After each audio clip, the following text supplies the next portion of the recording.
Pessoal, olha só, estamos aqui no Brito Podcast, tô tomando aqui, inclusive eu vou até tirar porque eles não estão ainda ajudando a gente aqui, né, mas eu tô no energético aqui. Mas é bom ajudar, né? Deixei aqui, né, vai que, né, o pessoal aqui enfim, não vou nem falar aqui, né, enfim.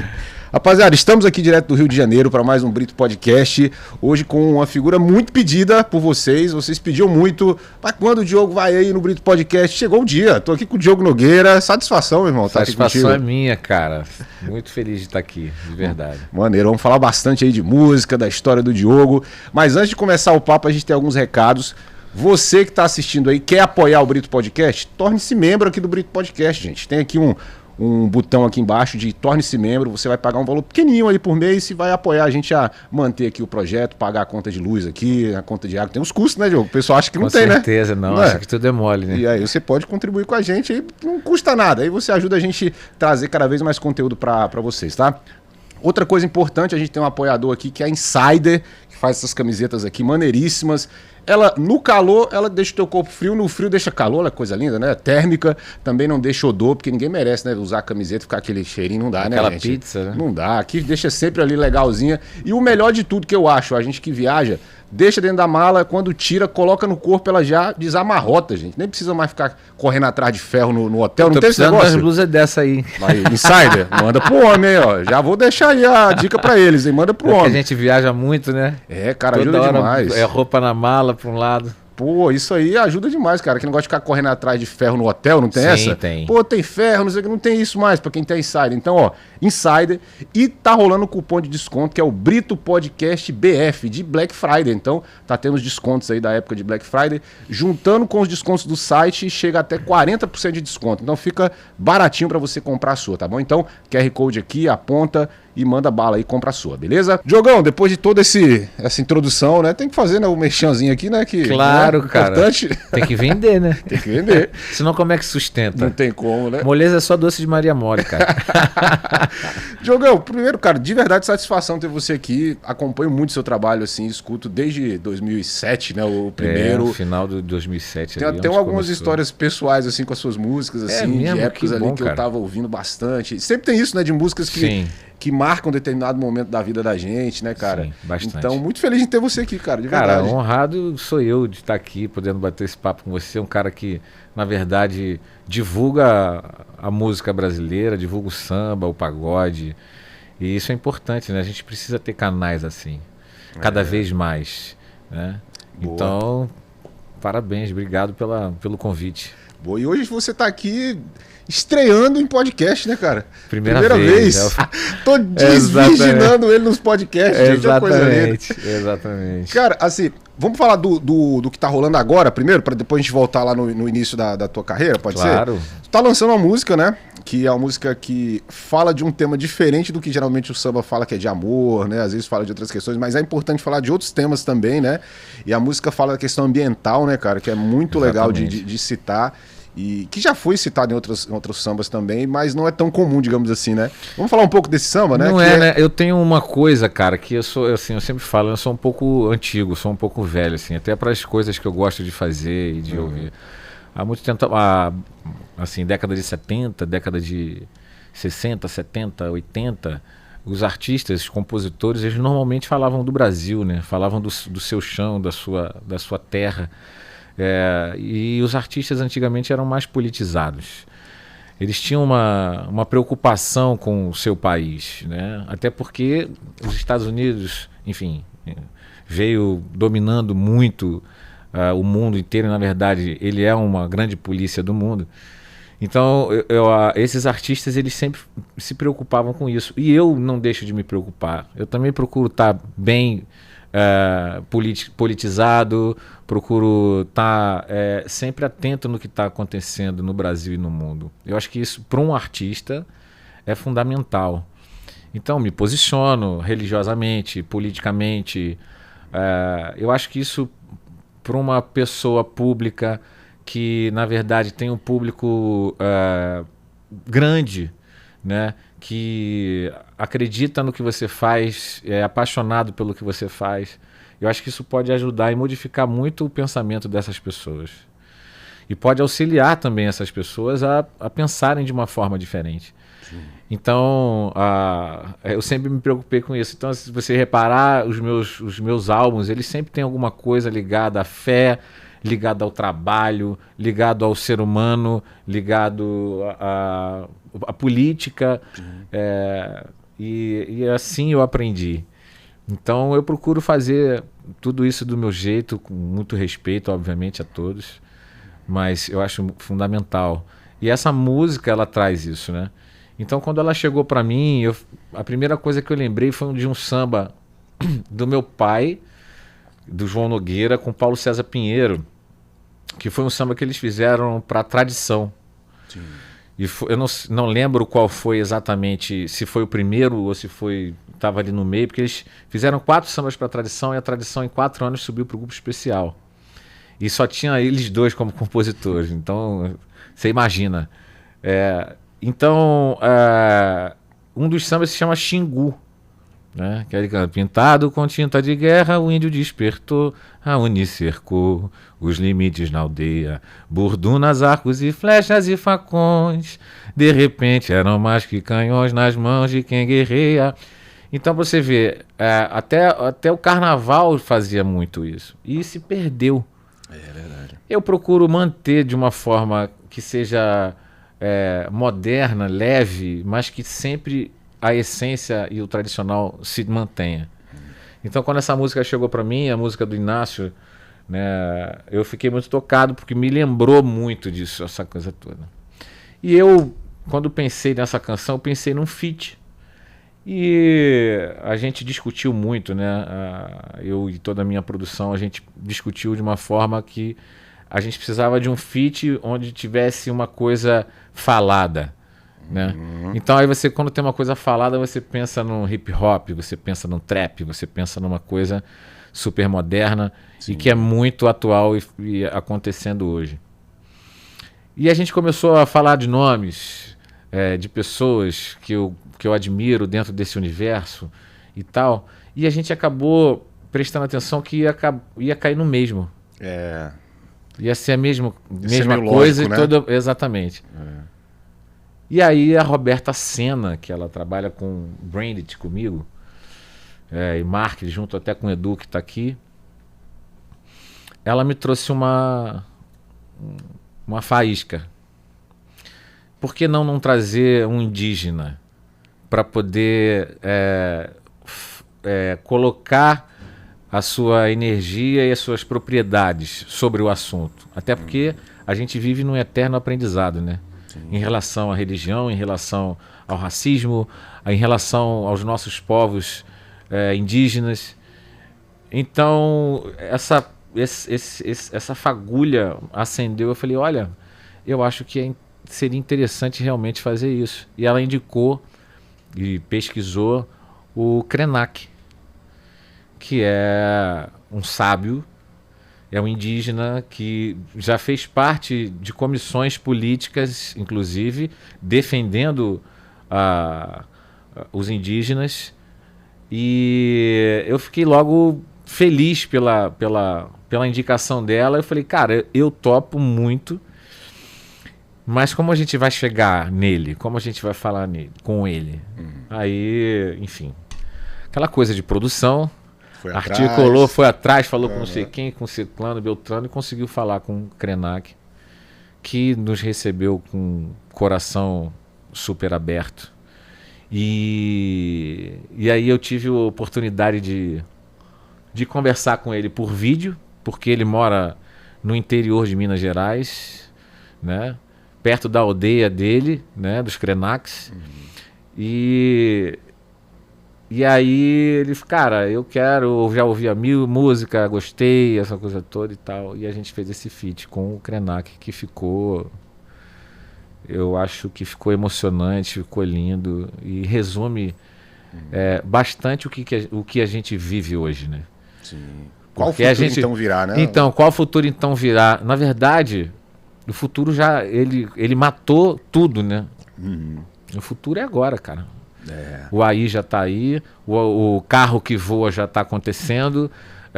O presente já é o futuro, né? Então, eu fiquei muito feliz com com essa junção, com esse entendimento todo. E é do Inácio a música? É, do Inácio. Que do maneiro. Inácio, mas Ramon Torres e Sim. Rafael Massoto. Sim, ótimos compositores aí dessa nova safra. O Inácio é meu irmão, né? Sim. O Inácio, Já a esteve gente aqui, cresceu inclusive. junto. O meu primeiro samba que eu fiz com o Inácio, na verdade, o primeiro samba que eu fiz de verdade, assim, eu nem pensava em compor, eu ainda pensava em jogar bola, essa coisa toda.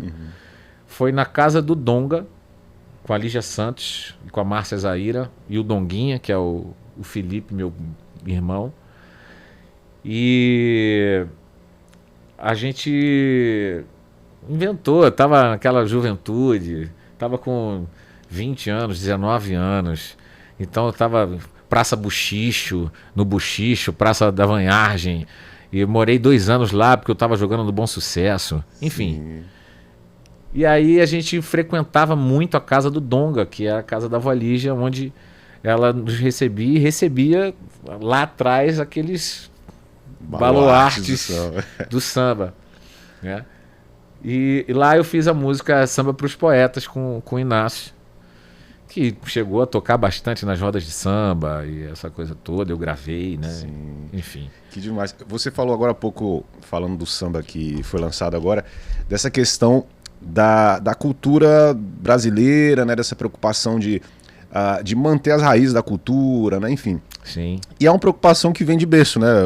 O próprio Clube do Samba, ele tem essa raiz, né? É uma preocupação que seu pai tinha de manter ali a força do samba no momento que a música estrangeira estava muito forte aqui, né? Ele formou o Clube do Samba. Vamos falar um pouco disso, assim? Não tem como não falar da tua história sem falar de João Nogueira, né, cara? Cara, eu tenho tanta pergunta. Assim, eu conversei recentemente com o Almizinho, né? Sim. E aí, ele é outro cara que é filho de uma lenda que, Sim. inclusive, tá ali. Inclusive, vai ter o Almir, disco do João cara. Nogueira ali, viu, gente? Já estamos correndo atrás disso. Já estamos Eu vou articulando mandar aí. de presente pra você. E aí eu vou começar falando de João Nogueira perguntando isso, assim, cara, uma coisa que eu perguntei pro Almizinho. Como é que é ser filho de uma lenda do samba, cara? Porque ao mesmo tempo que para algumas pessoas pode ser, é mais fácil, mas, cara, existe uma cobrança que eu acredito que seja muito pesada, né? Sim. Como é que é pra você, assim, ser filho do João Nogueira, cara? Cara, eu acho maravilhoso. Você ser filho de um poeta, de um compositor, de um ser humano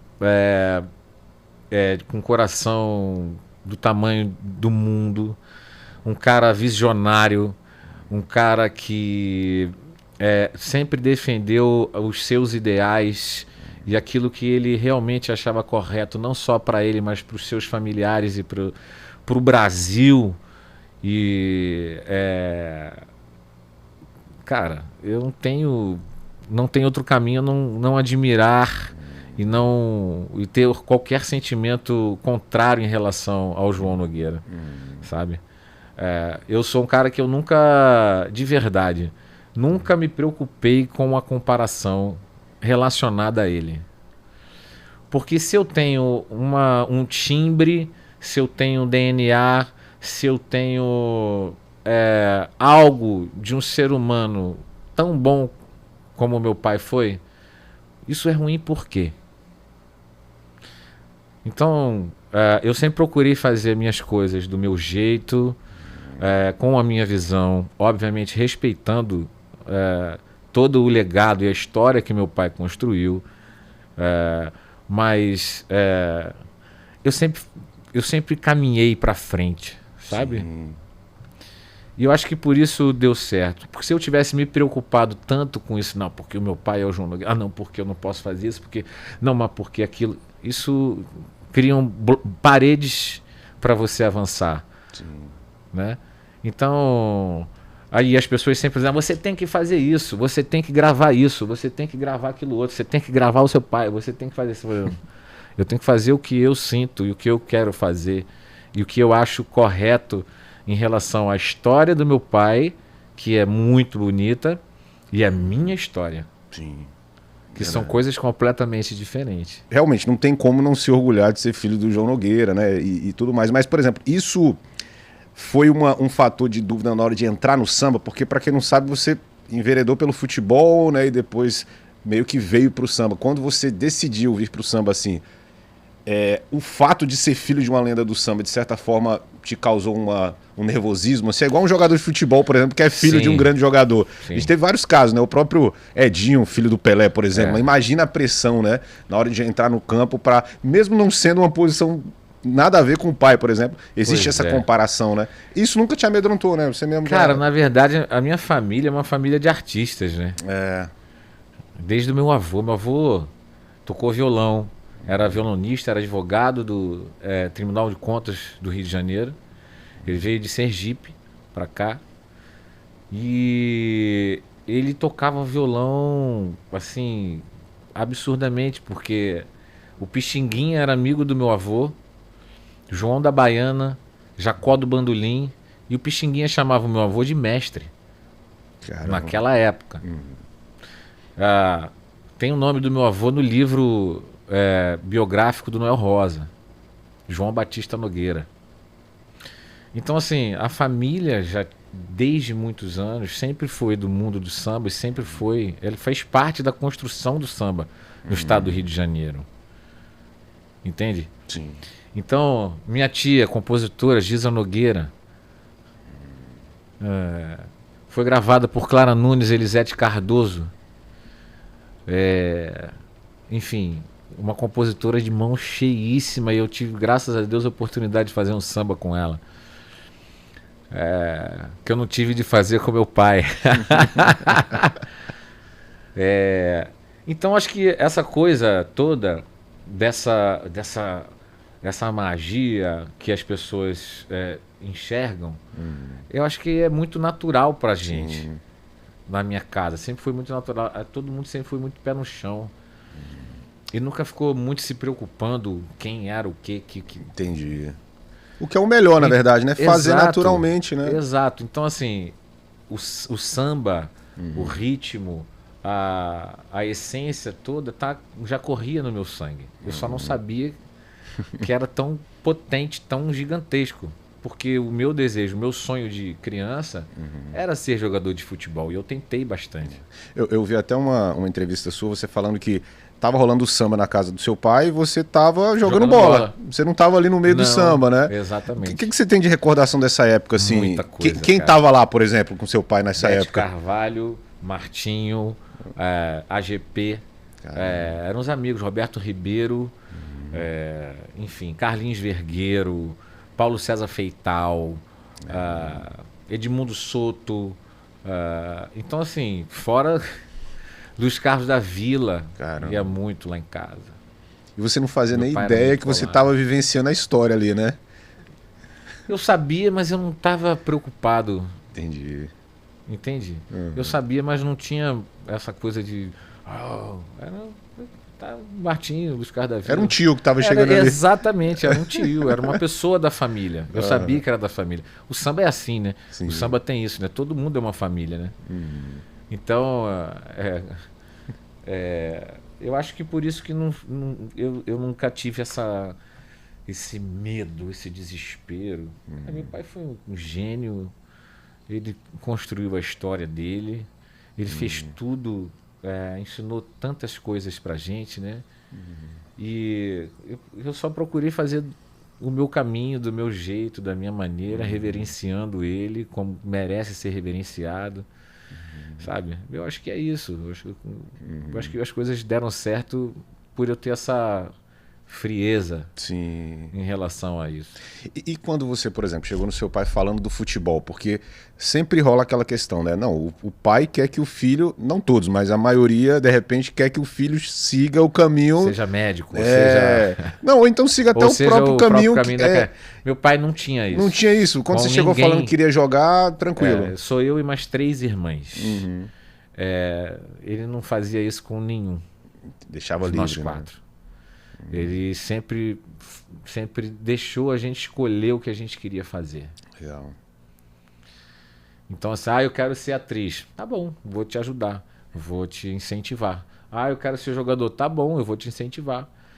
Eu quero ser advogada. Tá bom, eu vou estar com você até o final. Se você não quiser, se você quiser mudar, não tem problema. Eu vou estar com você até o final. Sabe? Sim. Então acho que deixou a gente à vontade para a gente definir o que a gente queria. Eu acho que eu demorei tanto para escolher o que na verdade já existia dentro de mim. Eu acho que por conta disso. Eu lutei até os 25 anos de idade jogando bola. Eu fui jogar no Rio Grande do Sul, joguei no Fluminense, Botafogo. Não joguei, mas passei nesses clubes. Sim. Né? Treinei nesses clubes. E lá eles sabiam que você era filho de Eu não deixava saber. Entendi. Não deixava saber, porque toda vez que a comissão técnica ou os jogadores sabiam que era filho de João Nogueira, eles falavam, pô, tu tá fazendo o que aqui, cara? Tá tirando o lugar de muita gente. Eu falei, cara, não tô tirando o lugar de ninguém, eu tô querendo o meu lugar, na verdade. É isso. Você tem olho azul, você não pode jogar bola. Falava isso também? Falavam. Você é rico, você não pode jogar bola. Você não sei o que. E aí acabava no final da história, eu saía do clube porque eu era minado. É mesmo? É um boicote ali. Era totalmente. Caramba. Isso Então atrapalhava. Atrapalhava. Então, quando eu ia para os clubes, eu não falava que era filho de João Nogueira, de jeito nenhum. Até alguém descobrir. Caramba. Mas assim, o que fez você desistir da carreira não foi isso, né? Teve uma questão da lesão, não foi isso. né? Pelo contrário, isso me incentivava cada vez mais a lutar pelo que eu queria. Então, o que causou a desistência, na verdade, foi uma lesão e eu já estava pensando em parar se eu não conseguisse fazer o que eu queria, que era ser jogador. Então eu já estava com 24 para 25 anos, isso foi por volta de 2005, 2004, por aí. Que pro futebol já é uma idade, né? Já tô velho. Avançada. Eu já tô velho. Então, aí, enfim, eu tava no Fluminense, jogando no Fluminense, fui levado pelo Edson Cegonha, era o Oswaldo de Oliveira, Edson Cegonha e o Paulo Angione. Eu estava jogando no Everest, no pé do Alemão, e aí o Angione ficou sabendo que eu estava indo bem lá, era um time de terceira divisão, e aí ele falou, não, vem pra cá. Isso já era profissional. Aí fui treinar, e treinei com o Marcão, Roger, não sei o que lá. Isso eu fiquei um pouco tempo, foram 2, 3 meses treinando. Oswaldo de Oliveira, Corinthians, né? Oswaldo de Oliveira, Corinthians. Edson Cegonha, falecido Edson Cegonha também, Flamengo, enfim. Paulo Angione é um médico, né? Paulo Angione é um diretor há muitos anos, famosíssimo. E já foi do Fluminense, já foi do Flamengo, já foi. E é um amor de pessoa. E agradeço muito a ele, porque ele falava assim: eu sei que você quer jogar bola. Você tem potencial. Mas você sabe se você tem um caminho também lá fora. Eu falo, não quero saber desse caminho. Brigava. Ele não tem problema. Ele é uma pessoa educadíssima. E um amor de pessoa. Paulo Angione, um beijo pra você. E aí, o clube dependia de resultados para essa comissão técnica ficar, que a comissão técnica me levou para dentro do Fluminense. E aí, enfim, eles perderam os jogos e aí eles foram mandados embora. E aí eu fui na barca. Então, acabou isso. Minha irmã, Valéria, que morava no Rio Grande do Sul, sim, casou com o Ricardo, que é meu cunhado, e trabalhava lá e tal, não sei o quê, estava morando lá, viu no jornal que o Cruzeiro de Porto Alegre estava selecionando jogadores e fazendo pré-temporada para jogar o Gaúchão. Ela me ligou e falou, Diogo, tá acontecendo isso aqui, o Cruzeiro de Porto Alegre, parará. E aí, quer vir fazer? Eu falei, estou indo para ir amanhã. Enfim, mentira, não dava para ir amanhã, eu precisava arrumar dinheiro para fazer a viagem. Vou dar um alguns jeito. Amigos da família, enfim, foram lá e compraram passagem e tal, e eu fui morar com a minha irmã no Rio Grande do Sul. Eu fiquei 7 meses lá, fazendo pré-temporada. E aí nessa, tava jogando muito bem no clube. Aí o empresário que estava me ajudando lá tinha um contato no Grêmio, e ele queria fazer uma passagem comigo pro Grêmio, e o Cruzeiro não queria deixar que eu fosse para lá, e aí tava aquela dedinho, vai para lá, vai para cá, e o tempo correndo, e o Gauchão ia começar, e nada de assinar contrato com ninguém. E aí o que acontece? Um dos amistosos que eu joguei, né, isso resumindo, Sim. senão, enfim, um dos amistosos que eu joguei, fui receber uma bola de costas pro gol. Jogava de quê? Eu sempre joguei de atacante. Atacante, sim. Eu recebi uma bola, corri para receber a bola, né? Porque o zagueiro estava em cima de mim, eu corri para frente para antecipar ele. Quando eu corri para frente, que eu parei e girei, ele encostou em mim, meu pé prendeu no chão e aí eu tive o rompimento do cruzado posterior da perna esquerda. Caramba. E eu já estava indo para lá com, tipo, essa vai ser a minha última carta. Última tentativa. Última tentativa, porque eu já tô com certa idade, enfim. E aí... E uma recuperação longa, né? Tudo isso já... Pô, cara, a operação que eu tenho que fazer... Porque eu tive rompimento completo, né? Se você olhar no raio-x no raio-x e tal, tem duas bolinhas pretas, uma aqui e outra aqui, e nada no meio. Rompeu. Foi rompimento mesmo. Caramba. Então, eu teria que fazer uma operação muito dura e eu teria que ficar no mínimo 1 ano e meio para recuperar. 1 ano e meio para recuperar, eu já ia fazer 26 anos. Isso sem enfim, contrato, né? Sem contrato, sem nada. Até recuperar, até voltar com coisa, cara, Não dá. não ia dar de jeito nenhum. Eu voltei para o Rio de Janeiro, tive ainda um período de depressão, Mesmo. foi muito difícil. Porque você queria muito ali, né? Eu queria Seguir- muito ser seguir, jogador de futebol, eu queria muito jogar no Maracanã, vestir a camisa do Flamengo. Cara, isso é um desejo de muitos jogadores que conseguem realizar e muitos que não conseguem. A grande maioria não consegue. Você vê o Gerson. O Gerson Coringa, o sonho dele era jogar no Flamengo.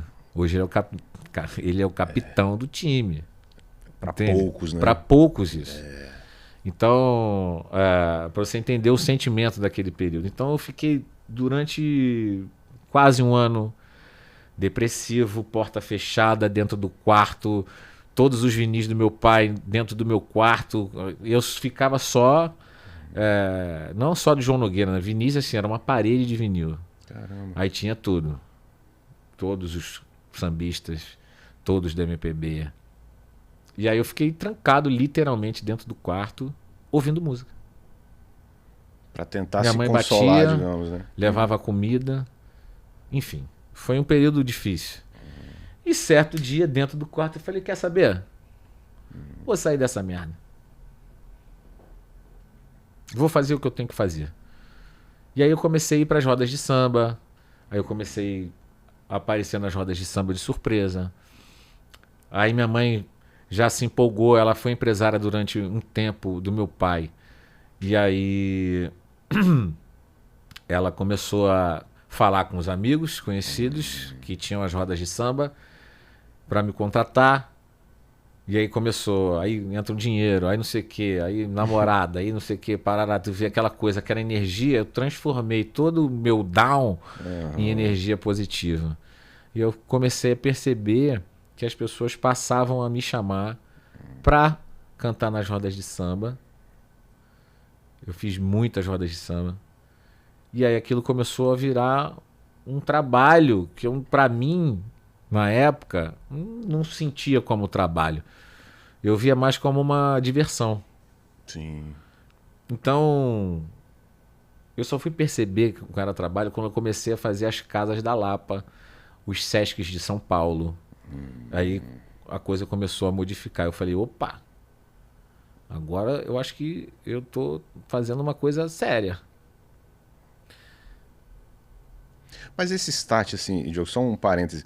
Você estava no seu quarto lá ouvindo música e tal. Não, vou cantar samba. O que já vinha, já Na tinha verdade, essa... eu falei, não vou cantar samba. Não foi isso, é pelo contrário. Eu falei, eu vou pro samba. Ah, entendi. Eu vou pro samba pra me divertir, Entendi. sair desse lugar down que eu estava. Entendi. Dessa depressão. Eu preciso sair desse lugar. Não era uma opção de carreira, não. Eu não sabia o que eu ia fazer ainda. Entendi. Só que, para você entender, essa minha atitude, ela fez com que o samba fizesse assim, garoto, menino, Vem toma, cá. Te vem abraçasse, aqui. né? Exatamente. O samba te abraçou, literalmente. Exato. E eu só fui perceber depois que eu já estava cantando nos lugares. Sendo contratado mesmo, sabe? Tu lembra uma primeira vez que você chegou no samba assim e te deram o microfone, canta aqui? Porque até então você devia cantar nos pagodes ali, meio que brincando, Cara, entre aspas. teve assim. uma vez que aconteceu no Samba do Trabalhador. Sim, tradicionalíssimo, né? É. E o Moacir Luiz era um grande irmão do meu pai. Eles eram... Eu acho que eles não conseguiram compor, mas os dois viviam juntos. E eu acho que era a gravação do primeiro audiovisual do Samba do Trabalhador, e eu tava começando a cantar nas rodas de samba. Ali foi, porque assim, aí fui lá no lugar, aí o Moacir Luiz falou: vem cá, garoto, toma aqui, canta. Toma que o filho é teu. Exatamente. Eu acho que esse, assim, como um cara já começando a se profissionalizar, eu acho que ali foi o primeiro passo passo né? mais sério. Entendi. E aí teve uma história da questão de você ir cantar e já transmitir na TV. Como é que foi essa história? Acho que foi a Beth, Então, não foi? isso já estava fazendo shows Uhum. pelo Brasil e tal. Pelo Brasil. Trecho Rio-São Paulo, né? Uhum. E Bahia. Que são trechos fortíssimos, né? Muito, muito. E aí, eu já estava já fazia todas as casas da Lapa, eu fazia o Bom Sujeito aqui na Barra, né? Com 4, 5 músicos. Já tinha um buchicho de gravadora. E a Beth sempre foi muito visionária. E eu estava num momento bom, porque aonde eu botava o pé na Lapa, lotava.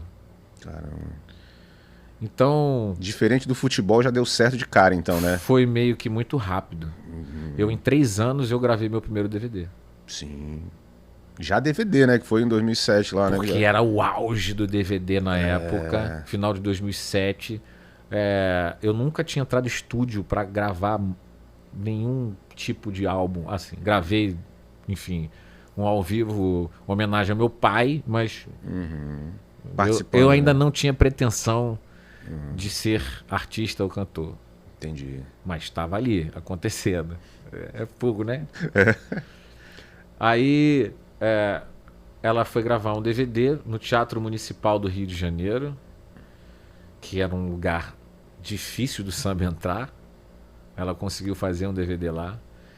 E ela fez uma homenagem ao meu pai, até porque eles eram irmãos praticamente. Então, aí ela me convidou para cantar Poder da Criação. Só que no dia da gravação, o ao vivo passou em todo o Brasil, Rede Nacional, Rede Globo, na hora que eu estava cantando. Caramba. Com ela. Nada programado, foi coincidência, digamos. Eu nem sabia. Eu estava no palco. Nessa que passou em Rede Nacional, o Brasil inteiro passou a saber. Jornal Nacional, cara. Caraca, bicho. Numa época que TV, todo mundo que era assistia. Era, exatamente. Ainda mais então, Jornal Nacional. Nessa que passou no Brasil inteiro, o Brasil inteiro passou a saber que o Diogo Nogueira, filho de João Nogueira, estava cantando. E aí começou a pintar show Maceió, Bahia, Recife, não sei aonde. E tu já tinha estrutura pra isso, assim, já? Não tinha. Banda, equipe? Não tinha. Aí eu fazia, o que eu fazia? Eu ia pro local, tinha uma banda regional, eu fazia com a banda regional. Até que o burburinho foi tão grande que o Marcelo Castelo Branco era presidente da extinta EMI, comprada pela Universal. Sim. Ele, Paulo Junqueiro e Jorge... Ai, meu Deus, como é que eu posso esquecer? Jorge Lopes. Era o trio. E aí... o Afonso entrou na minha vida também por conta da Beth Carvalho, que era o meu ex-empresário, que eu trabalhei com ele durante 18 anos. E por conta da Beth, eu passei a ser gerenciado pelo Afonso Carvalho. Sim. E aí o Afonso falou, precisamos montar um show com banda, com não sei o que lá, parará. Eu falei, como é que a gente vai fazer isso? Por onde começa? Por onde começa, completamente inexperiente. Não, já tem os músicos que você trabalha, a gente vai juntar mais um aqui, vai chamar o Alceu Maia. Que produziu o primeiro, muito importante. Montamos o show. Eu cantei coisas do meu pai, cantei coisas da Portela, Seu Monarco, enfim, Casquinha. Fiz um mix no repertório. E aí fiz um show no Teatro Rival. Sim, tradicional também, né? Onde o Marcelo Castelo Branco e o Jorge Lopes foram assistir esse show. E aí nesse show, eu não sabia que eles estavam lá. O Afonso sabia, mas não falou nada. Porque eu sempre tive, naquela época eu tinha uma rusga muito grande com gravadora. É mesmo? Por conta do que o meu pai já passou por conta de gravadora. Então eu via meu pai sofrer de uma forma tão grande e vi ele morrer por conta disso. Então eu odiava. Você fala questão contratual, de sacanagem. Sacanagem mesmo. E aí, enfim, isso é uma outra conversa. O pessoal lá em casa deve estar falando, não, mas fala disso aí. Mas só uma curiosidade, quando você fala, a gente volta nisso, só claro. Quando você fala, morreu por causa disso, porque machucou, mágoa. Muita mágoa. Meu pai teve 8 isquemias cerebrais, ele ficou 2 anos para recuperar tudo que ele passou, recuperou. Durante esse período, enfim, tinha uma gravadora interessada para ele gravar um lance e ele precisava, porque não entrava dinheiro, não fazia show. E eu sentia angústia no olhar e no coração e na maneira de falar. A voz mudava. E ele teve que se render ao que eles queriam que ele fizesse, para ele poder conseguir. E isso para ele era uma tortura, dor, né? era uma tortura, uma facada, era muito difícil para ele. Então quando eu falo isso é porque é nesse sentido, né? Ele sofreu muito. É uma relação difícil, gravador e artista, assim, né? Nem sempre a realidade. leal, posso falar né? a realidade? Pode. A realidade é que a gente é tratado como escravo. Ponto. Essa é a realidade. Você acha que mudou um pouco ou continua? Eu acho que não mudou, não. Só mudou o tempo e a forma de serem coisas. Isso cara, eu falo pra eles, eu conheço eles, são meus amigos. Sim. Não tem... É meio que o mecanismo, né? Assim, cara, e assim, assim, aceita quem quer, né? Aceita quem quer, isso não é problema algum. Você acha que o caminho é cada vez mais os artistas ficarem independentes, assim? A gente vê algumas situações assim, né? De não ter gravadora, ter o seu próprio selo e tal. Você acha que é um caminho, assim? Eu acho que esse caminho está cada vez maior. Né? É cada vez maior. E com isso as gravadoras perdendo força, né? E, enfim. Só não perde a força porque tem um canhão atrás delas, né? Que é o sertanejo. Porra, gente, é verdade. Cara, não adianta, pode até me criticar, podem falar, mas a verdade é essa, gente. Pelo amor de Deus. A questão financeira é muito forte, né? Injeção de dinheiro. Eles são né? canhão, né? Eles são canhão. É o que financia todo o sistema, né? Eles são canhão gigantesco.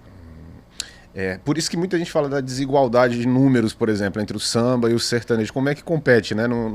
Financeiramente é abissal a diferença, né? É muito grande.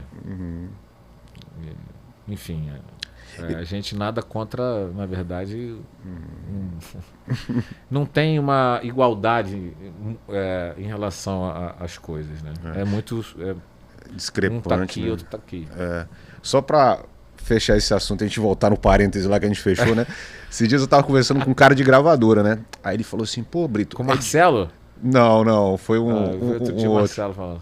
Ele falou assim, pô, Brito, é muito difícil a gente fazer algum projeto aqui dentro da gravadora falando de samba, porque o percentual do samba aqui dentro é 5%, é muito pequeno, enquanto o sertanejo é tantos por cento e tal.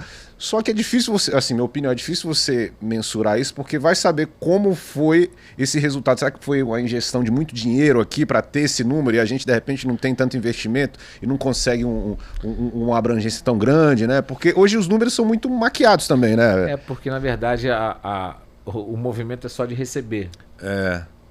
Sim. E na hora... Por que não investe no samba? Exato, exato. Pra fomentar o movimento, né? Porque aí vai fazer com que as pessoas conheçam, vai fazer com que as pessoas passem a admirar. Aí é uma transformação. Sim. Eles não vão injetar num lugar onde eles não querem injetar. Precisa querer. A visão é captar, né? Não É. investir, né? É aquela velha história, né? Traduzindo. É ser pai de filho bonito já, né? Exato. Aí é fácil. Não, o filho já tá bonito, Aí é vem fácil, cá. é. Aí é fácil, mas transformar ele em bonito ninguém quer, né? Exatamente. É isso. É a minha maneira de ver, assim, Isso. de Mas eu acho- enxergar o mercado. Eu estou há 8 anos independente, eu trabalho independente. É. Foi a melhor decisão pra você, assim? Cara, de verdade, foi. Eu tenho mais visibilidade, eu chego nas pessoas melhor, eu vou na imprensa com mais facilidade. Antes eu tinha que enfrentar uma fila com a gravadora dizendo você é prioridade. Mas tinha 10 na minha fila, na minha frente. E normalmente os 10 que estavam na minha frente eram do sertanejo, do rap, do hip hop. Cara, não tenho nada contra a ninguém. Todo mundo tem o seu espaço. Tá tudo certo, pelo amor de Deus. Sim. Agora, vamos falar sobre o que é real ou vamos ficar mentindo? Vamos falar o que é real, né? Sim. Então vamos lá, é isso. E aí, tipo, vou fazer um Faustão ou um programa de televisão, eu tinha que esperar A fila. essa fila para poder entrar. Hoje eu tenho acesso direto às pessoas que fazem ao chamado para fazer os programas de televisão. Eu tenho uma assessoria de imprensa que cuida disso, direta, para mim, só para mim, que busca os canais onde eu possa estar sendo visto pelas pessoas que admiram o meu trabalho e que não me conhecem também. Sim. Onde você é 100% prioridade, né? Exatamente. E o que hoje, por exemplo, dito tudo isso, o que a gravadora de fato faz diferença hoje para um artista do teu nível hoje, assim? Cara, Que faria você voltar atrás, por exemplo, se fosse o caso de ter uma gravadora e tal? eles precisam mudar algumas porcentagens que eles pedem. Porque é importante você ter uma gravadora, não é ruim. Eu não tudo que eu tô falando aqui, isso não é desmerecendo as gravadoras. Sabe? Mas eles pedem muito mais do que, na verdade, a gente que trabalha, a gente que vai pra rua, a gente que pega ônibus 7, 8 horas de viagem, a gente que faz a música, a gente que faz tudo isso. É desigual essa divisão, né? Eu acho. Sim, Eu acredito muito. entendi. Então, assim, a partir do momento que eu comecei a tomar as rédeas e começar a caminhar sozinho, foi melhor para mim.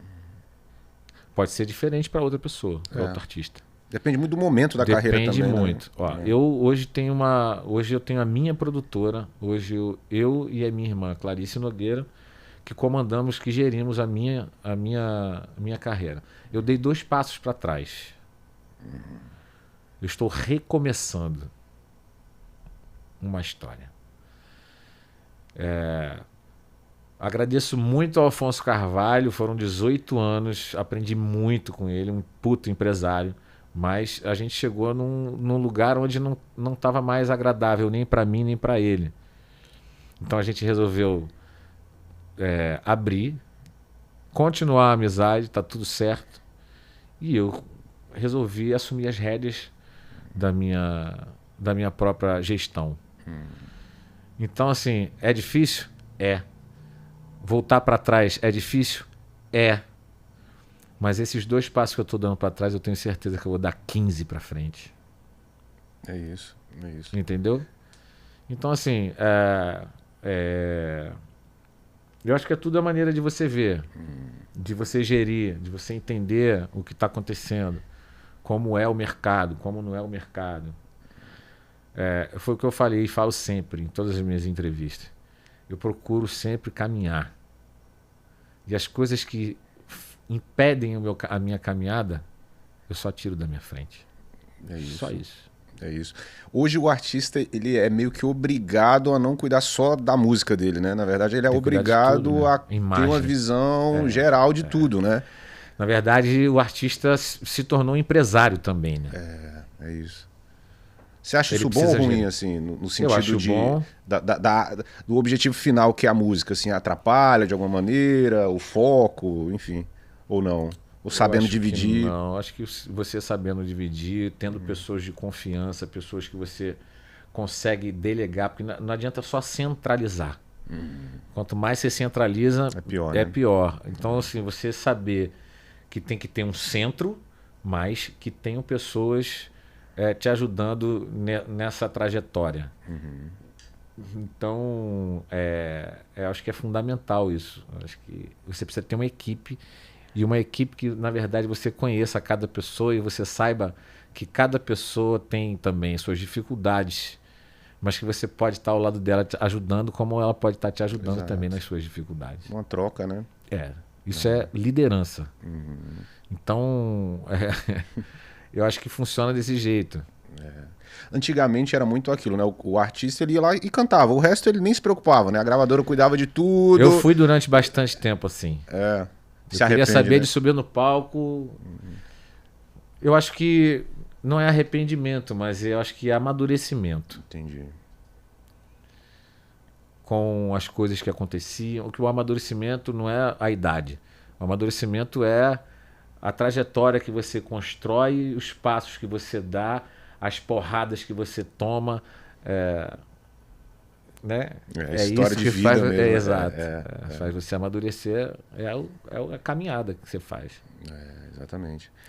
E aí, a gente tava naquele parêntese de quando você gravou, participou, né? Tô com a memória boa hoje, hein, Zé? Você tá vendo que eu tô ligado, hein? Ele tá falando aqui, Ele tá ali há montou. mó tempão. Cara, onde é que a gente parou? Não, mas tô lembrando. Podemos E aí foi voltar para isso. aquele. Porque aí a gente tava nesse momento, né? Que você. Não, aí a gente tava no do momento DVD. do DVD. Isso. Que aí eu, Virou o show. Virou o show. Fiz o show no Teatro Rival. Aí tava lá o Marcelo Castelo Branco, o Jorge Rodrigues e tal. E aí eu não sabia. Aí o Afonso falou, chegou no camarim, falou: porra, Diogo, tem um lance aqui pra gente resolver. Eu falei: o que foi? É porque tem dois. Tem o presidente da gravadora aqui. Eu falei: presidente da gravadora, não quero receber. Já tinha um ranço, né? E aí. Enfim, eu recebi, obviamente. Marcelo Castelo Branco, uma doçura de pessoa, um cara incrível. Agradeço muito a ele. Ele foi uma pessoa muito importante, tanto ele quanto o Jorge Lopes, dentro da EMI. Foram duas pessoas que compraram meu barulho em todos os momentos. Foi uma gestão diferenciada que eu nunca tinha visto dentro de uma gravadora. Até porque eu nunca tinha passado, então foi a primeira vez que eu passei. Mas mesmo assim, né, se eu for comparar, que na verdade eu nem quero comparar, com certeza foi uma gestão diferente, onde eles me abraçaram. Tinha Marisa Monte, cara. Era, sabe, era um casting de artistas gigantesco, artistas gringos e tal. E eles realmente me deram prioridade. Eles realmente me colocaram no Faustão, me colocaram em todos os lugares. E eu não tinha experiência absolutamente nenhuma. E desse dia, eles me deram 4 meses para montar um DVD. Caramba. Vamos gravar um DVD, semana que vem você vai na gravadora, lá a gente vai assinar, vamos bater isso, assim, assado, piriri parará, já tá certo, já tá fechado, aperta minha mão, contratado pela Yamai. Eu falei, eu não acreditei naquele dia. Eu falei, mentira. Liguei no dia seguinte para o Afonso e falei: Afonso, é verdade o que aconteceu? Ele, Tá todo mundo segunda-feira a sóbrio gente no tem que ir lá. Segunda-feira a gente tem que ir lá. Cara, investimento, prioridade Tudo, na tudo. gravadora. Vamos investir, vamos botar dinheiro, vamos fazer isso, vamos vender tantas mil cópias. Assim, tudo já. Sim. O Jorge Rodrigues, sentei com o Jorge, ele falou: meu irmão, isso aqui é platina.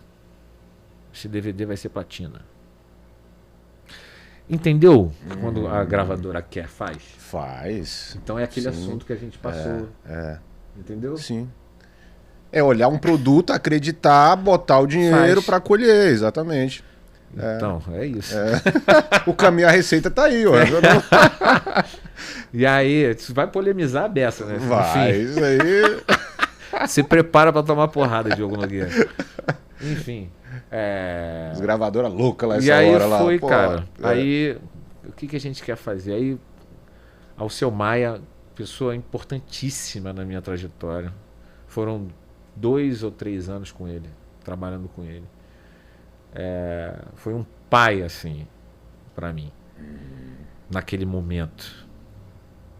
Né? Início de carreira, tudo acontecendo, bombando, fazendo show no Brasil inteiro, show grande, lançando um DVD no Teatro João Caetano, teatro super tradicional no Rio de Janeiro, que já passou milhões de pessoas, milhões de artistas, enfim.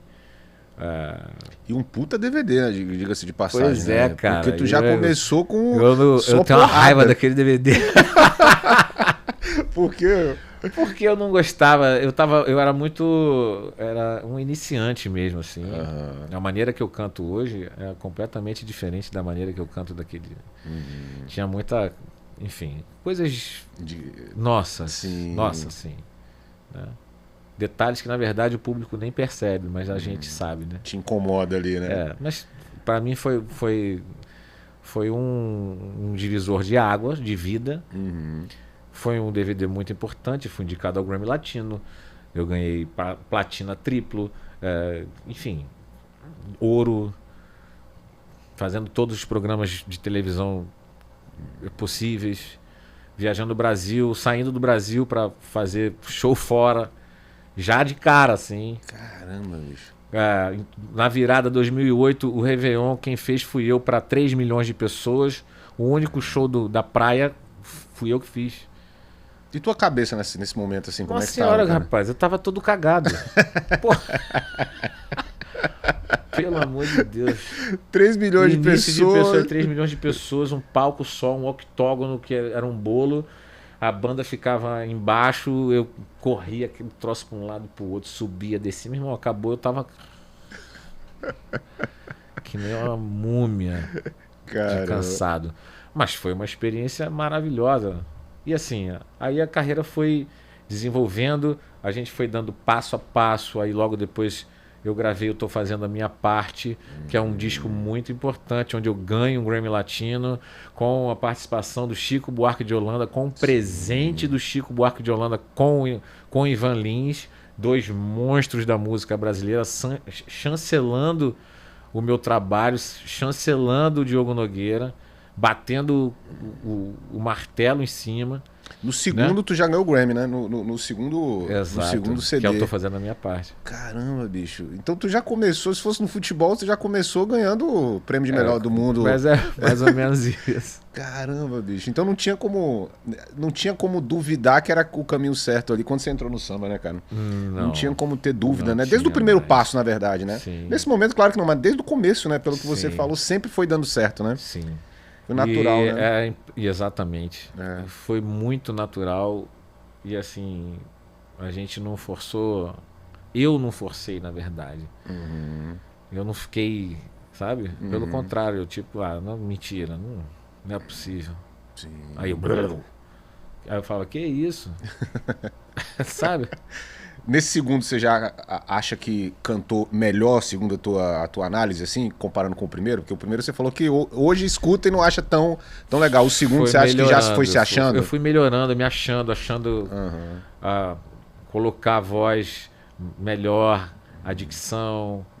Enfim, é um processo natural que, na verdade, teria que ter sido feito antes. É a divisão de base, né? Exatamente, que na verdade eu tive que aprender durante o processo, que já estava rolando e estava aceleradíssimo.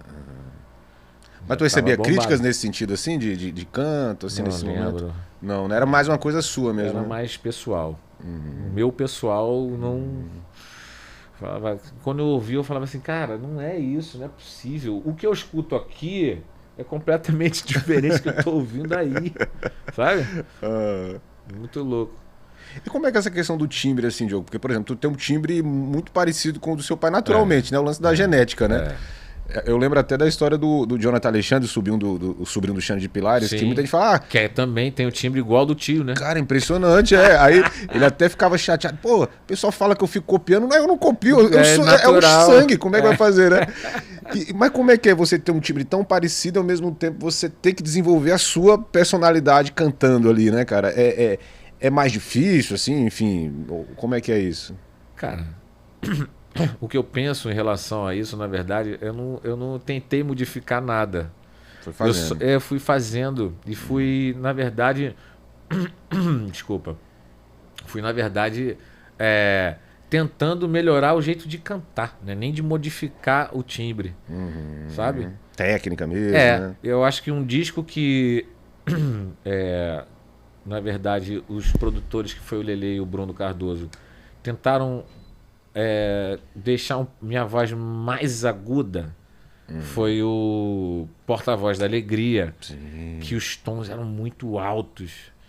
E eu acho que eles, pensando na coisa radiofônica, que você vê os pagodeiros que cantam hoje, cara, meu irmão... Lá em cima, né? Caraca, velho, eu não consigo, não dá. É agudo, agudo no extremo.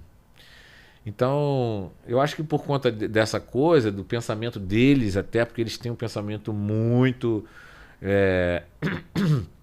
muito... como é que se fala? Esqueci. Comercial e tal. E o disco, obviamente, foi pensado para se tocar mesmo. E tocou, clareou. Porta-Voz da Alegria, tocou. Várias músicas tocaram. E clareou, inclusive virou sucesso. Sim. E... também foram dois produtores importantíssimos. Todos os produtores que passaram na minha vida foram importantes. Depois do Alceu, quem foi? Depois do Alceu foi... O Alceu fez só o primeiro ou fez o segundo também? Ele fez o segundo. Fez o segundo, né? Aí veio o Leandro Sapucaí, Sim, com Mais Amor. Mais Amor, sim. Pensando no romântico, pensando na rádio, pensando em atingir as menininhas.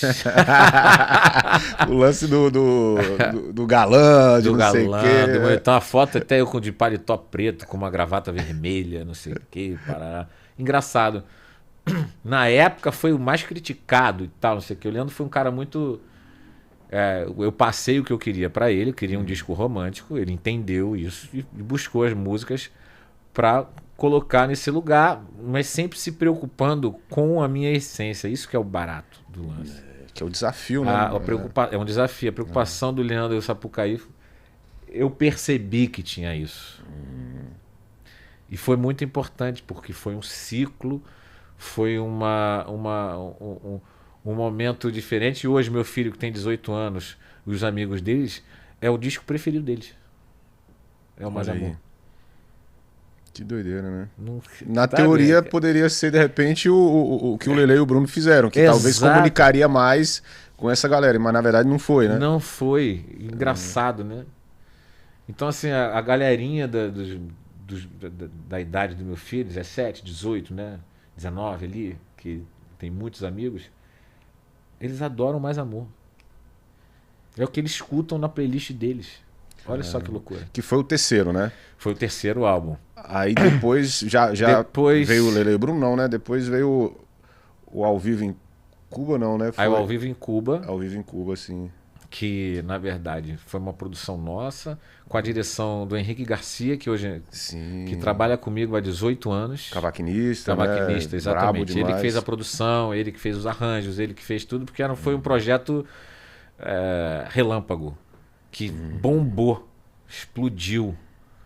É o álbum mais vendido. Caramba.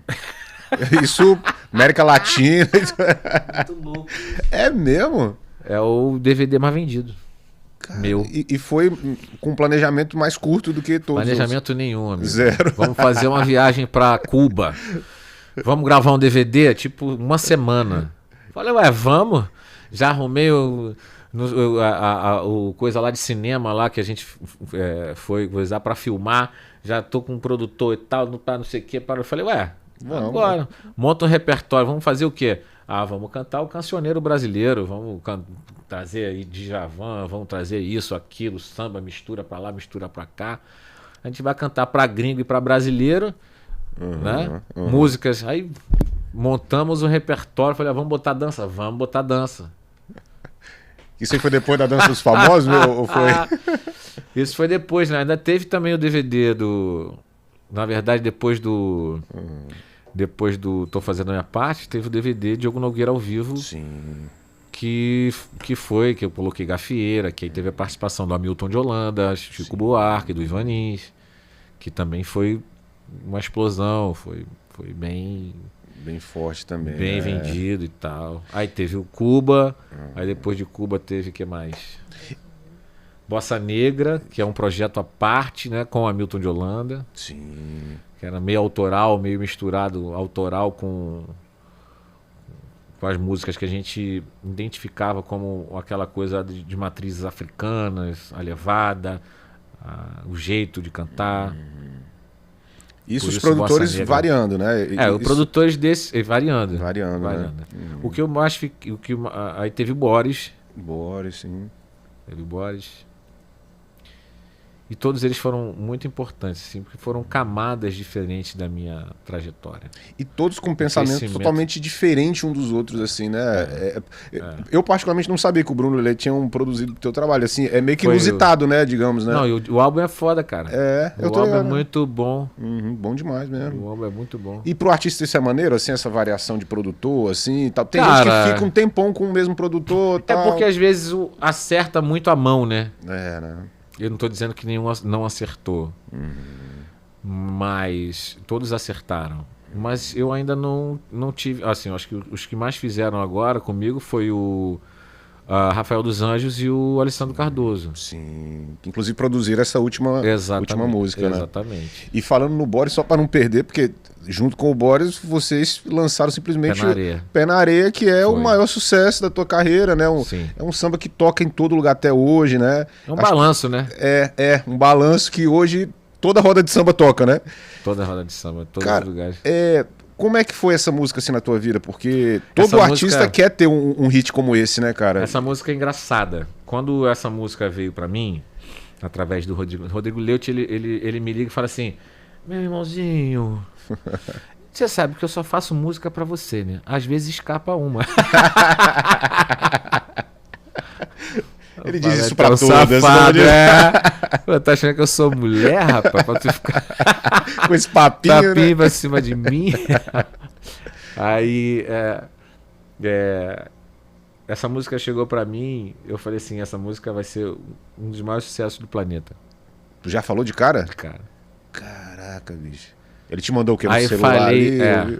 Aí mostrei pro Afonso na época, ele, pô, que isso, eu não acho nada demais, tal. Eu falei, meu irmão, essa música vai explodir. O que te chamou a atenção? Vamos assim, gravar. No geral, cara, assim? Não sei, ela parece um mantra. Ela sim. parece um mantra. Ela é um mantra. Tu vê, a pessoa escuta uma vez e já sabe cantar ela quase toda. É muito entra louco. Fácil, ela assim, na entra cabeça. Fácil, fácil de cantar, a letra é fácil. Não é qualquer coisa, mas tem... O que a pessoa quer fazer quando tá feliz e quer fugir? Pé na areia, água de coco. Cerveja mesmo, não quer fazer nada. Quero ficar com você aqui. É muito Brasil inclusive essa música. Nada. Inclusive nada. Pode fazer tudo, inclusive nada. Cara... E é muito Brasil essa música, né? Muito tropical, né? É muito a cara do brasileiro, né? Porque tem isso, né? Totalmente. Por exemplo, eu lembrei agora aqui, por exemplo, Deixa a Vida Me Levar, do Zeca, né? Que tem uma parada que é Brasil, aí e é um mantra, né? E é um mantra, cara. E que bom que caiu na tua mão, né? Graças a Deus, cara. Agradeço muito ao Rodrigo Leite. E aí, cara, essa música, ninguém acreditava na música. Ninguém. Mostrei pra gravadora, não, assim não vai dar certo. Mostrei pro Boris, cara, vamos fazer, não sei, tenho dúvida. Aí depois ele voltou e falou, não, comprei o Barulho Contigo. Vamos. Comprei. E ninguém em volta acreditou na música. A música, gravei, na rádio. E quem fez a rádio foi a Rádio São Paulo, a Transcontinental. Verdade. Cidinho falou pra gente, essa música é 8 ou 80. Ou amo ou odeia. Ou vai explodir, ou não vai acontecer porra nenhuma. Eu falei, esse Jim vai sim. Ele falou, cara, quando ele botou, já varreu. Aí espalhou. São Paulo, Rio não, né? São Paulo, Brasil, e o único lugar que não tocou foi o Rio de Janeiro. Mas por que isso? Por que? A música carioca como essa, mano, eu tinha que ter tocado aqui. Tocou em outras rádios, mas uma rádio que é a rádio... Não acreditou. Não acreditou. Botou outra versão. Aí vamos arrumar até uma água aqui pra ele da conversa aqui, ó, que até... Botou outra versão. Mas... Não, e é engraçado. Mas tá tudo certo. De outra... Da mesma música? É. É mesmo, rapaz. Na hora... Tirar aqui, porque o pessoal da marca aqui, que mas agora tá eu tô tudo assim, bem, ó. Cara, tá tudo certo. Não rolou. Mas assim, quando o sucesso vem, ele prova que a tua teoria estava certa, que a tua intuição estava certa. Agora é inusitado, né? O Pé na Areia dá certo em São Paulo, Cara, primeiro. Explodiu. Que nem meu primeiro sucesso em São Paulo foi Fé em Deus. Fé em Deus. Fé em Sim. Deus. Tava no primeiro, inclusive, né? Exato.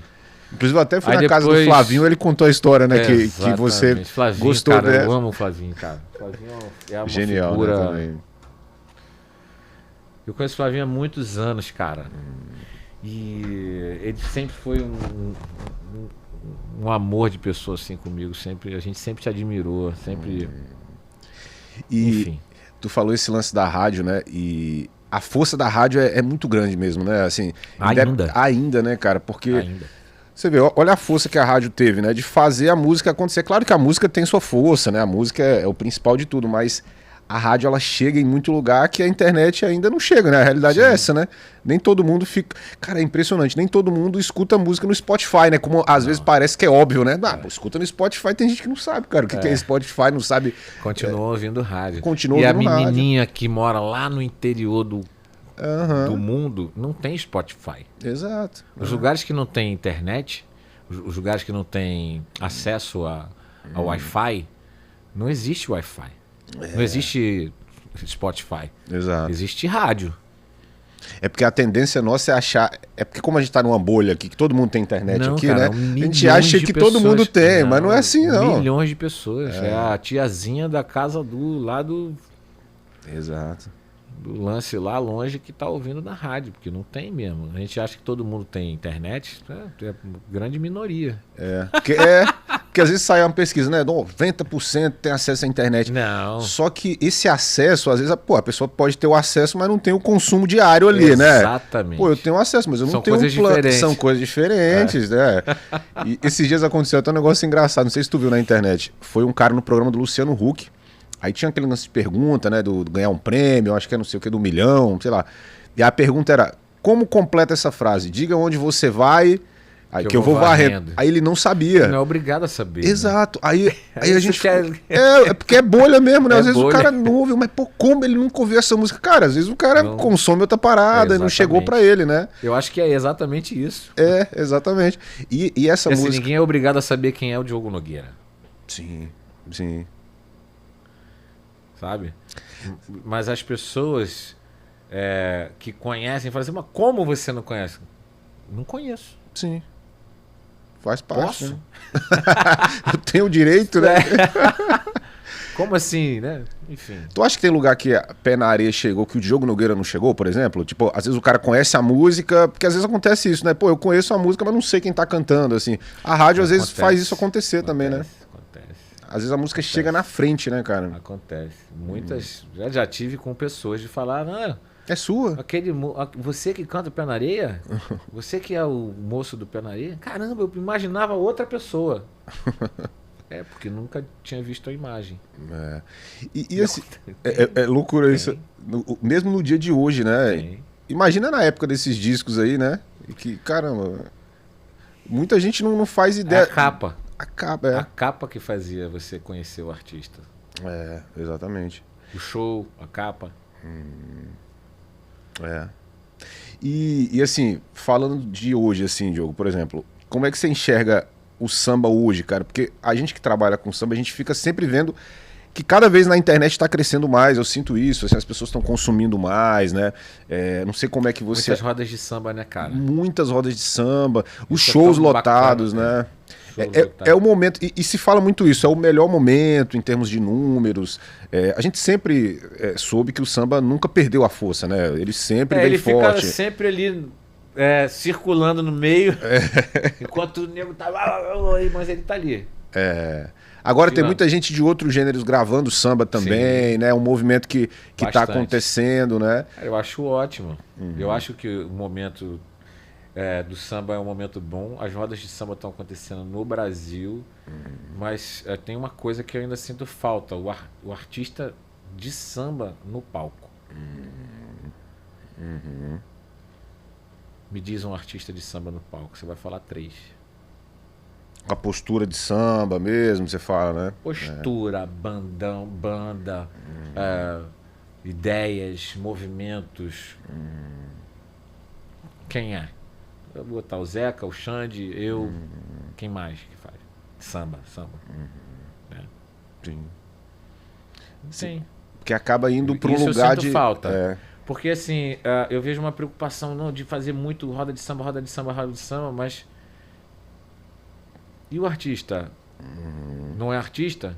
Como é que é? Como é que você chega em outras camadas? Só vai ficar na roda de samba, no gueto? Limitado? Isso é só uma visão minha, uma reflexão. Eu sei que tem artistas jovens que pensam, mas às vezes precisa de abdicar de certas coisas para poder chegar nesse lugar. No palco, fazer um Vivo Rio, fazer um Credit Car Hall, fazer um show, palcão, Com cara de samba mesmo, né? Com uma estrutura, uma espinha dorsal de repertório, com uma ideia relacionada à história que está sendo contada naquele repertório. A ideia da Orim Produções é fazer isso com o sambista, com o jovem sambista. A ideia é pegar isso, trabalhar isso. Óbvio, fazer roda de samba? Sim, também tem que fazer. Mas começar a construir esse artista para que ele venha para o palco e seja um artista de samba no palco. Eu acho que esse que é o X da questão, né? Ser o artista de samba no palco. O que ele é na roda de samba, mas no contexto palco. do palco, né? Cantar para o público grande. Não só na roda de samba pequena ali e tal. Montar uma história, uma linha de repertório. Pô, o que aconteceu na minha vida durante esses anos? Pô, aconteceu isso. Pô, posso seguir por aqui. Posso pegar um cara que eu admiro, um compositor, cara, pegar e desenhar ele aqui. Que é mais ou menos o que eu faço, né? Sim. Eu não sou um exímio compositor. Faço algumas canções, Coragem tá na praça, tá rodando. Mas eu me sinto muito mais um intérprete da música, um intérprete do samba, do que um compositor. Que tem uma diferença aí. Então eu tento construir esse castelo, mas no palco. Eu fiz muita roda de samba.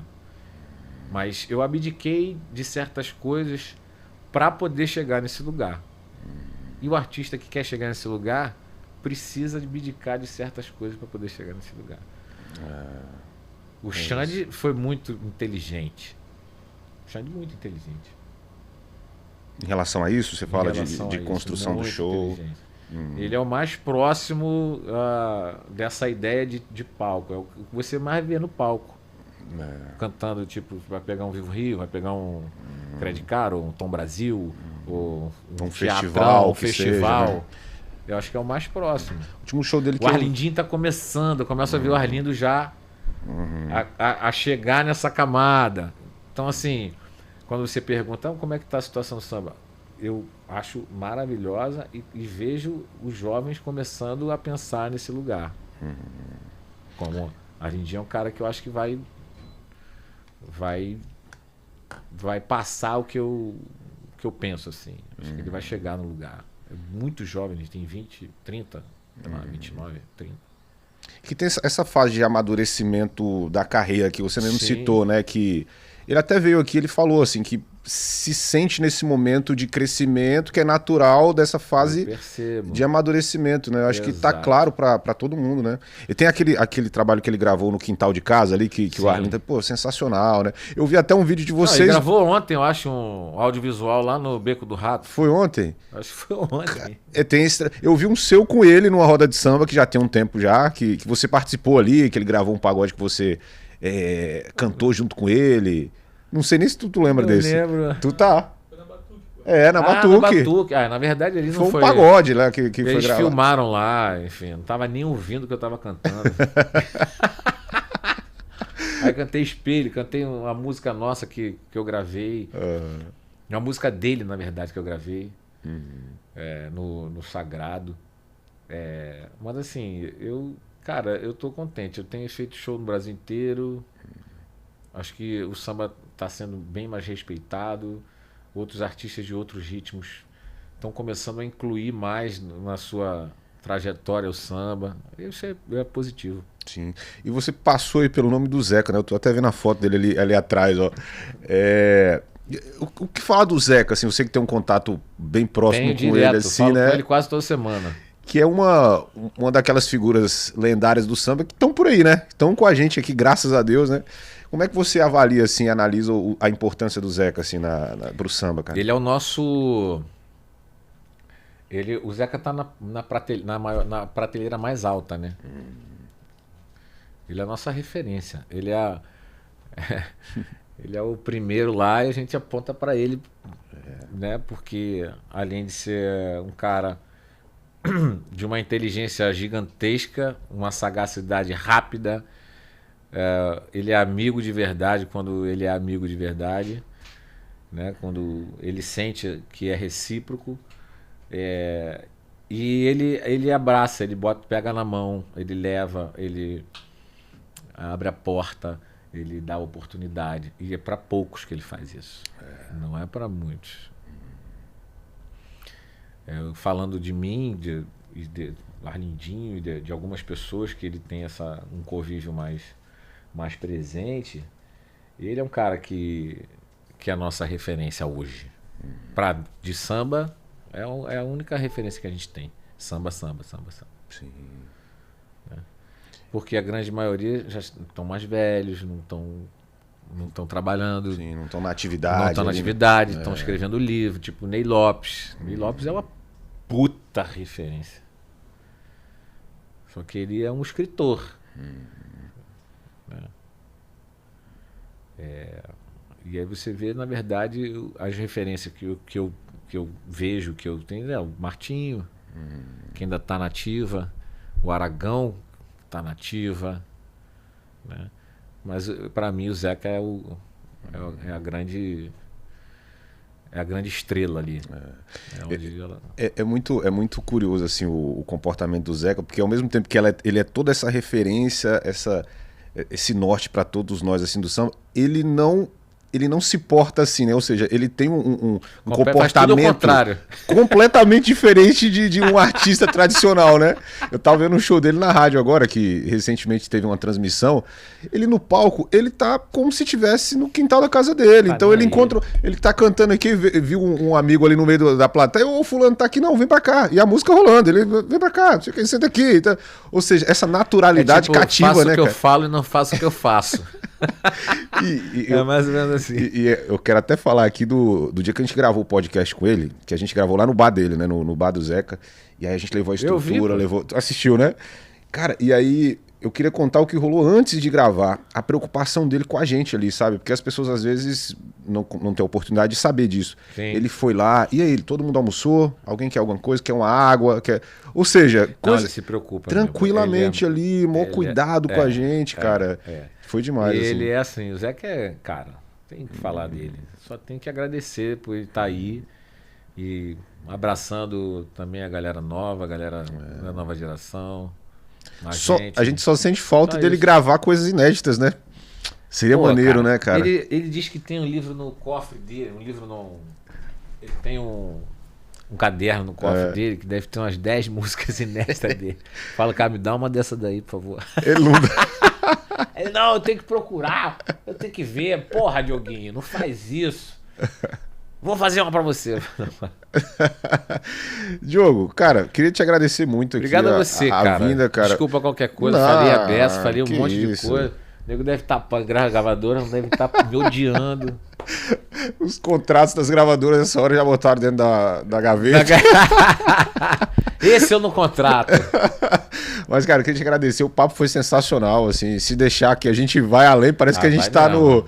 Só faltou uma... inclusive vamos falar do programa, né? Pra fechar, pra gente não esquecer. Do... Que vai... Eu ia falar de comida, aí lembrei do programa. Que vai ter o programa de culinária, né? Pra quem não sabe, o Diogo é um cozinheiro de mão cheia, né? Cara... a GNT me convidou, na verdade a GNT queria um projeto comigo e eu já tinha esse projeto na manga e quando eles queriam fazer um projeto comigo, mas não sabia o que era.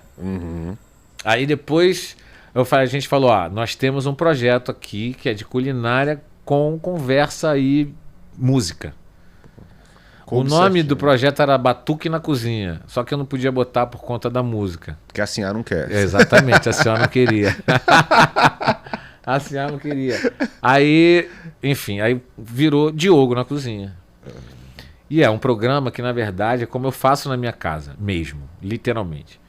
Eu gosto de chamar minha família, meus amigos, para sentarem à mesa, para a gente bebericar um vinhozinho, e eu fazer a comida para essas pessoas. E aí, quando a gente apresentou o que seria esse formato, eles ficaram enlouquecidos, falaram, é isso que a gente quer essa naturalidade, a gente quer essa coisa, você mesmo fazendo tudo, e eu faço tudo mesmo, entrevisto, faço a comida, canto, danço. Caralho, não sei nem mais o que eu faço. Foi o que você fez nas lives, né? Numa live sua, tu fez isso, eu assisti. Foi, exatamente. Naquele conceito ali, né? Exatamente, só que convidando os artistas. Aí, a primeira temporada é a Paola, com o Criolo. Legal. Aí, as outras temporadas eu não sei exatamente, mas foi Jorge Aragão, Martim da Vila, Jorge Versilo Ferrugem, Sandra Sá e Roberta Sá. Legal. Bochecha e Hamilton de Holanda. Claudinho Bochecha. Bochecha e Hamilton. Não tem, sempre a gente vacila, né? Não tem como não ligar. Bochecha, né? Sem Claudinho não dá. Tá, E teve Duda Beat e Tunim Gerais. Pô, demais. Uma mistura, né?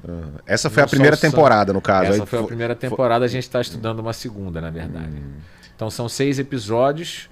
Começa agora em janeiro, né? Janeiro é amanhã. Falta um mês só. É verdade. E espero que vocês gostem. Maravilha, maravilha. É isso, Diogão. Prazerzaço mais uma vez. Prazer é meu, cara. Tamo Desculpa junto. aí qualquer coisa. Viu? Nada, foi demais. Rapaziada, ó, você que assistiu até agora, não deu like, é brincadeira, né? Se o cara assistiu até agora, não deu um likezinho aí, não comentou alguma coisa, então aproveita e faz agora. Ou dá o faz like, assim, comenta. ou faz assim. Não, se assistiu até agora, eu vou fazer. Chegou aí, ó. Vamos aproveitar, aqui, ó.